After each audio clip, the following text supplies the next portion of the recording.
আমি যখন কাগজ ছুঁড়ে ছিঁড়েছিলাম তার কারণ হচ্ছে। নমস্কার, দেখছেন টক টু বাংলা। আমি অভিষেক রয়েছে এই মুহূর্তে সবচেয়ে গুরুত্বপূর্ণ লাইভ আপডেট নিয়ে। মুখ্যমন্ত্রী মমতা বন্দ্যোপাধ্যায় একদম পশ্চিমবঙ্গ বিধানসভার অভ্যন্তরে স্বীকার করলেন তার যে অতীতের 2004 সালে পার্লামেন্টে একদম স্পিকারের উদ্দেশ্যে কাগজ ছোড়া, সেই নিয়ে আমরা ইতিমধ্যেই খবর করেছি, কিন্তু কাগজ ছোড়া সেইটা নিয়ে কিন্তু গতকাল থেকে একদম তোলপাড় রাজ্য রাজনীতি। শুভেন্দু অধিকারী স্পিকারকে উদ্দেশ্য করে কাগজ ছুঁড়েছেন এবং অনেকেই বলছিলেন যে এই শিক্ষা তো বর্তমান মুখ্যমন্ত্রী মমতা বন্দ্যোপাধ্যায়ের কাছ থেকেই পেয়েছেন বর্তমান বিরোধী দলনেতা শুভেন্দু অধিকারী।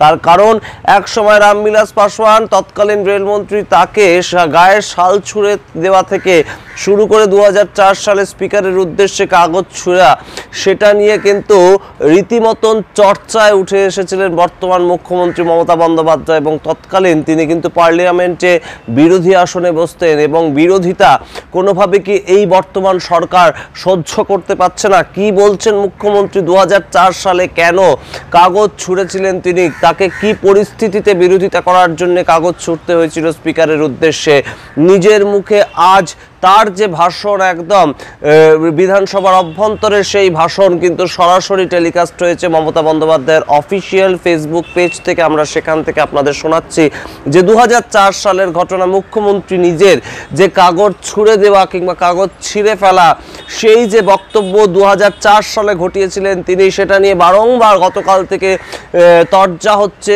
যে বিভিন্ন তর্ক বিতর্কে উঠে আসছে যে মুখ্যমন্ত্রী তো শিখিয়েছেন এই পদ্ধতি বিরোধিতা করার ক্ষেত্রে।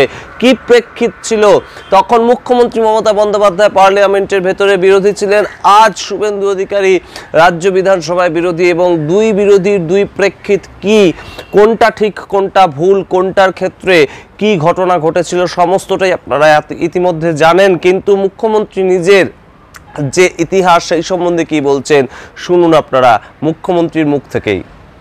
বাইরে কি বললেন ভিডিওতে, অ্যাসেম্বলিতেও বলেছেন কাগজ ছুঁড়েছেন, বলেছেন আমিও ছুঁড়েছি। শুনুন আপনারা কতজন আছেন সংখ্যায়। আমি যখন কাগজ ছুঁড়ে ছিঁড়েছিলাম তার কারণ হচ্ছে আমি তখন একা ছিলাম। বিজেপি কংগ্রেস সিপিএ একসাথে আমার বিরুদ্ধে আমাকে 7 দিন ধরে নোটিশ দেওয়ার পরেও একটা কথা বলতে দিত না, একটা কোশ্চেন অ্যান্সারে পাঠ নিতে দিত না।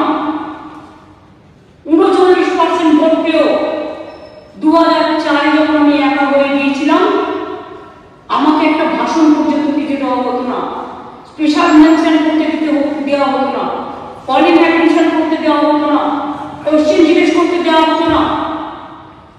তো আমি আজ পার্লামেন্টে একা বসে আছি। আমার একটা কবিতাও আছে, দেখবেন লেখা, কবিতা বিজ্ঞানী একা। কেন লিখেছিলাম? সেদিন আমি উপলব্ধি করেছিলাম যে এদের বারবার রিকোয়েস্ট করবো, এরা কথা শুনছে না, এরা তো রোজ বলে।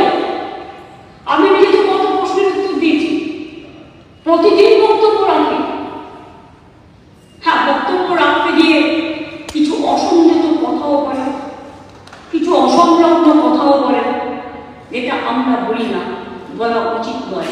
মনে রাখবেন, কথা বলাটাও একটা আর্ট, এটাও একটা শিল্প, এটা জানতে হবে। যারা বক্তৃতা দেন, বক্তৃতা দিতে ফ্রিডম অফ স্পিচ মানে এই নয় কাউকে অ্যাটাক করা, কাউকে হেট করা, হেট স্পিচ দেওয়া, কাউকে কমিউনালি প্রভোগ করা, কাউকে ইনস্টিগেট করা, হাউসটাকে ভাগ করে দেওয়া। এই হাউসটা পর্যন্ত যারা এসছে প্রত্যেকে জনপ্রতিনিধি, কেউ হিন্দু, কেউ মুসলমান।